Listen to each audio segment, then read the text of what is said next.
U.S. envoy Stephen Biegun is in Seoul to meet with South Korean officials. It's likely his last trip as President Trump's Deputy Secretary of State ahead of the change in administration in the United States. For more on this, we have our foreign affairs correspondent Yoon Jung-min on the line. Jung-min, what are we hearing about Biegun's stay? Well, Mark, U.S. Deputy Secretary of State Stephen Biegun met Seoul's Vice Foreign Minister Choi Jong-kun this morning for talks on bilateral and regional affairs. Take a listen. Both the United States and the Republic of Korea have started on what I consider as an irreversible path toward peacemaking on the Korean Peninsula. We are a rock-solid linchpin of peace and security in Northeast Asia. Not only on the alliance issues, but on relations with North Korea, and also combating and recovering from the COVID-19 pandemic. I look forward to all of that, and I look forward to continuing close cooperation with you and your team in the weeks and months ahead. Sources say they discussed how to maintain stability between the two Koreas during the power transition in Washington, as well as the handover of peninsula affairs to a new administration.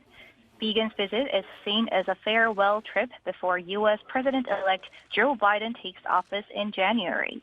It is an opportunity for South Korean diplomats to thank the Trump administration for its efforts over the past 4 years regarding the South Korea-U.S. alliance and the pursuit of peace on the Korean Peninsula. But there still are a series of unresolved issues between Seoul and Washington, including the stalled defense cost-sharing negotiations and denuclearization talks with North Korea. And Jung-min, we know that Biegun's here for a few days, but what's his schedule for the rest of this Wednesday? Sure, Mark. The envoy, who is also the U.S. appointment on North Korea, will meet Chief Nuclear Negotiator Idohun in the afternoon.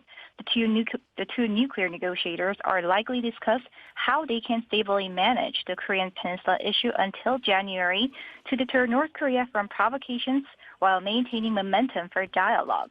Lee and Biegun have been working together since 2018, so they are expected to share their thoughts on their work so far.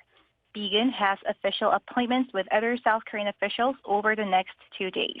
He is expected to meet South Korea's National Security Advisor Seo-hun, Deputy National Security Advisor Kim Hyun-jong, and other key figures.